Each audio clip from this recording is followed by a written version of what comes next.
If you visit newspaper websites on a regular basis, chances are you have run across them cutting off access to an article because you reached the limit of complimentary articles. Instead of seeing the article, you see a link to subscribe to the site. These sites use cookies to track how many articles you have read.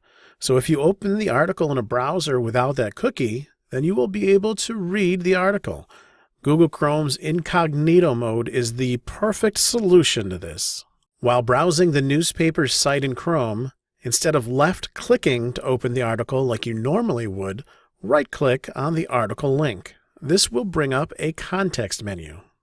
Click on the Open Link in Incognito window in the menu. This will open up the article in a new window without cookies. Once you are done reading the article, simply close the window.